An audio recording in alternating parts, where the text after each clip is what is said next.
commended Donovan a ton just for his unselfishness, really, and like letting others flourish.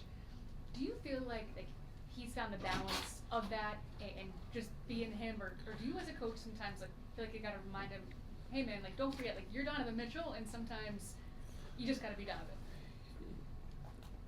I think we found a perfect balance, and Donovan knows when to turn what the games he needs to do more. He just has a great feel. It's not me coaching him. I don't really ever say that to him. He's already got that. It's like I said. I think he's found the perfect balance. And like I said yesterday, I'm so happy. Everyone is recognized. You know. You know. I don't know if this happens to him. Well, maybe his stats or his points per game are down. Like everybody's aware that this is the winning's important. Him empowering his teammates, and then his efficiency is at a high level also. So just great leader. Continues to do it. Always steady. You know. Even right now, shoot around, it's like, we're all kind of moping a little, and he's just, there he is, just let's go, he's ready to rock. So, great guy to be around on a day-to-day basis. I was curious about some of your guys' defensive numbers just with and without Evan this year. And one of the things that surprised me a little or stood out to me is like we know how good he is protecting the paint, right? But the defending the three was interesting because in games, small sample size, he did 6 games, but in games where he doesn't play, there's an 8% difference in terms of opponents' three-point shooting. Yeah. So could you just speak to the impact that he has defending the three? Obviously, we understand his impact in the paint. Yeah. I mean, there's just the length part of it, right? Like that's first and foremost, right? He's 6'11".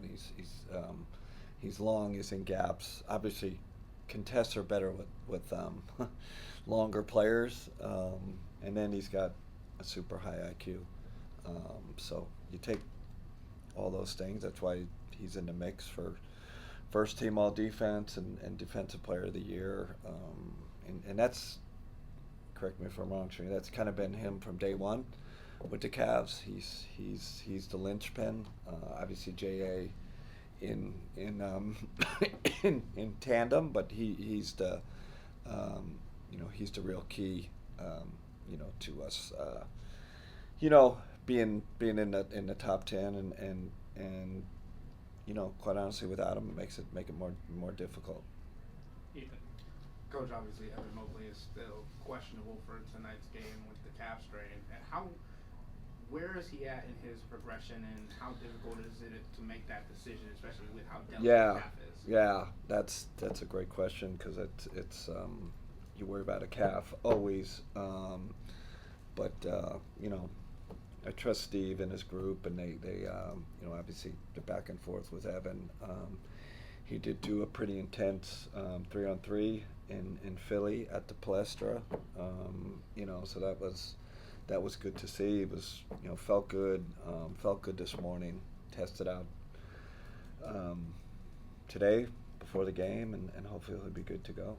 And obviously having him in or out tonight will help or hurt this a little bit more, but rebounding has been one of the biggest things, not only for you to say that, but for the Houston Rockets especially. What is the mindset going in for Jared Allen? Has there been more of a conversation, or is it the group rebounding that needs to have an improvement? It's group, especially when they're crashing 5. They're crashing their wings. The new NBA. It's not just the big guys that hurt you. It's a guard. Dylan Brooks is crashing. Thompson, you could argue, is a big, as athletic as he is, as an elite crasher from the perimeter. So a lot of it in today's game is can you deter those perimeter crashes, and this is this is probably case number one, team number one. You have to be aware. We give up 20 offensive rebounds again. It's going to be a long night. So obviously number one key on our scouting report, talk to our guys, make them aware. And now we say you got to be able to be ready to hit first. If you hit second, it's too late. They're too athletic. They got lottery athleticism, right? And it's different. Dan. To This has been a group all year that's talked about building habits and doing things the right way and going about the process. I'm curious from your perspective, what are those habits that you think need to be built on defense during the regular season to translate to postseason success on that side? Yeah, I think as the games start coming, right, and we're not practicing now 5 and 7, right, and you're now it just becomes video and scouting and walkthroughs. So, one of the things I always feel like you have to be careful of is varying game plans too much, because I think you definitely have to adjust. You definitely have to be ready for what the other team does, but you got to be careful not losing your identity. So I think when you're struggling a little bit, I always try to be, what are our strengths? What's our identity? And so we try to do that, and that those are the habits we instill, and sometimes where you can get ahead of yourself, or where you can screw teams up, is you start chasing too many things, and you've really just got to kind of reset sometimes.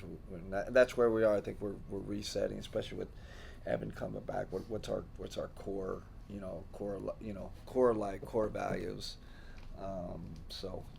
We've been talking about that, and I'm glad we're back to turning teams over. But there's stuff that goes with that, right? But that's the identity we want. I think it's playoff worthy. We're still switching a ton. We think that's playoff worthy. So going to continue, continue doing that. And then Dean left last night's game with an injury, won't play tonight. Is that more of a day-to-day thing, or is there a long-term concern there? Yeah, I mean, he's going to be evaluated tonight by our doctors. We're obviously, praying it's nothing more than day-to-day, but I can't. We'll know more. I'll know more tonight. Where he stands. Mark, this could all change if Evan plays tonight, but do you feel like you guys have become too jump shot reliant in the games without Evan? Hell no. No. I think you play to your personnel, and we're best shooting team in the league, and that's what we do. I love that our 3-point rate has gone up. Obviously, he just adds a different dynamic, right? And you kind of play to what we're not going to, without him, we're not going to start posting up George Niang, and it doesn't make sense. So, and I think we're still high in drives, right? We're going to drive it, and that's kind of the way we do it. I'm, thrilled with our 3-point attempt percentage going up. And listen, we haven't been making, we made 20, 25 last night, but I've struggled a little. And it's just part of it. You live with it. I always look at our expected values. Obviously the score. What's the score? But what what's our shot quality look like? And if we're hitting those marks, that's part what Dan's part of our process, how we do it. But it can get frustrating sometimes when you start missing shots. You're like, oh man, should we get it inside more? But as long as they're good open threes, we'll continue to shoot them. The Rockets, like you guys, didn't change their roster that much from last season to this season. So I'm curious, what role do you think that continuity has played in the leap that you've been able to take? I think I said continuity is a coach's dream, right? It just it made my job so much easier because of first of all, from a chemistry standpoint, and then and then strategic, right? These guys, they know how to play together, and you add if you add three new players to this roster, that to me that takes a longer time to kind of get off to a good start like we did. All that I think continuity is a huge part of that, and a huge part of our success. So real all the credit for that goes to Kobe and his group, because the noise outside, and I'm sure Houston, I read it too, right? Oh man, it's always like, we can add this guy to be even better, and it's not that easy. It doesn't work that simple. I know from a coaching standpoint, you love continuity. It's easier to move things forward faster. Kind of going back to Danny's question and staying on the theme of defense. Yeah. When teams have the athleticism and the strength that you're talking about, and you're missing some of your guys that have those qualities. What is the kind of the way you can fend that off the best you can? Yeah, that's a great question. We just talked about in our coaches meeting. How much do you shift? We got guys out. Do you go a little more conservative? Do you play a little more zone? Are you more contained rather than pressure? Right. These are the questions we're asking ourselves, especially over a period of time now. Now you get 8 to 10 games where we've been struggling. So and that's the challenge. That's the coaching challenge. But you have to be careful of that too. Again, getting away too much from your identity. So I think it's a combination of adjusting, not completely changing what you do in your core identity, if that makes sense. And then just real quick on Max, know the shot's kind of been up and down a little bit, but the intangibles are there. He's diving on the floor. He's making transitional stops on the other end too. Just having that kind of player give you that on a consistent basis, what's that like? It's like you said, I think he makes a lot of winning plays, save bucket in transition, strip, he had a strip last night on Paul George. He just does, and it fuels our first unit a little bit. They love having that grit in our lineup, and they know how to play with Max.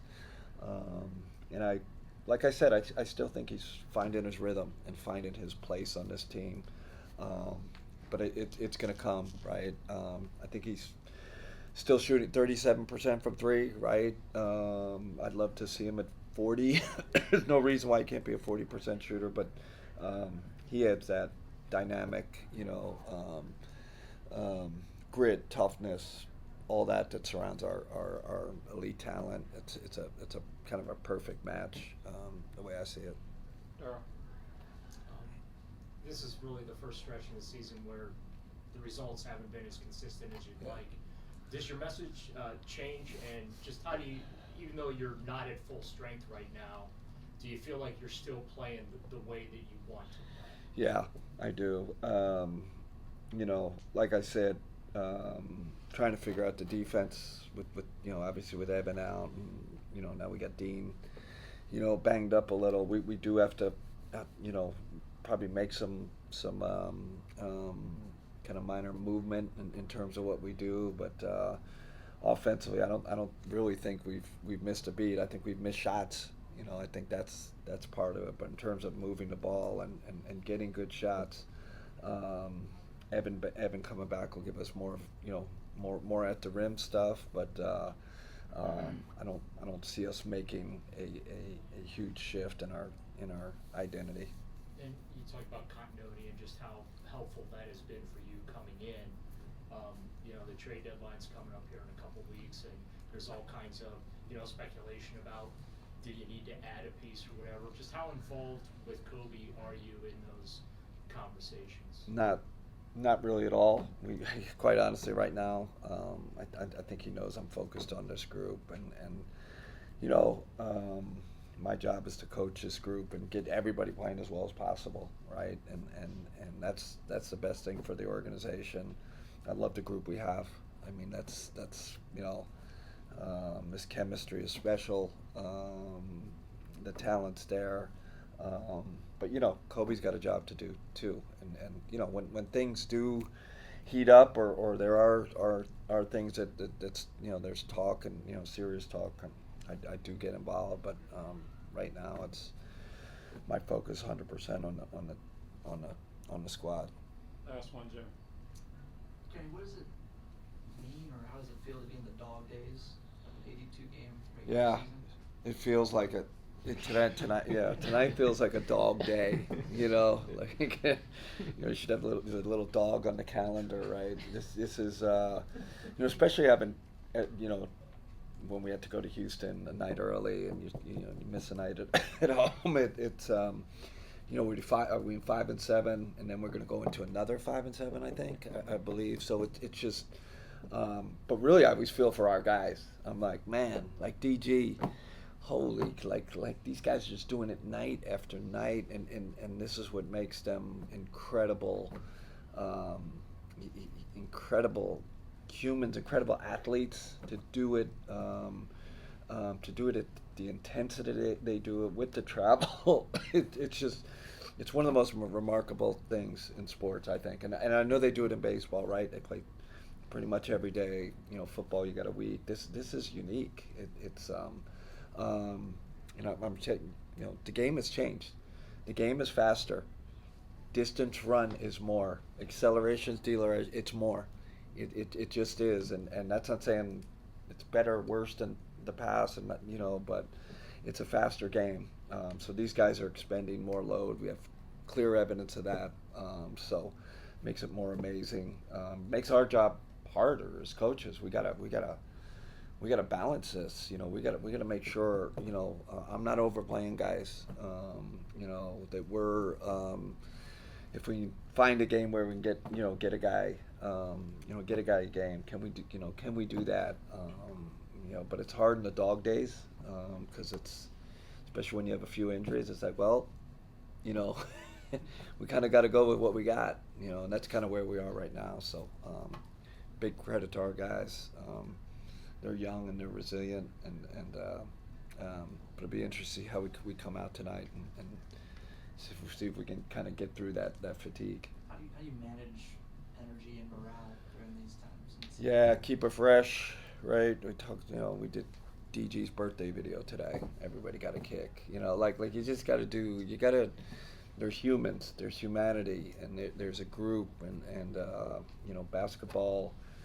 Sure, it's what we do as a job, but you gotta make sure we're recognizing life and what these guys their daily lives, their families, all that stuff. That's part of what I think a good culture does. I think it helps them through the dog days.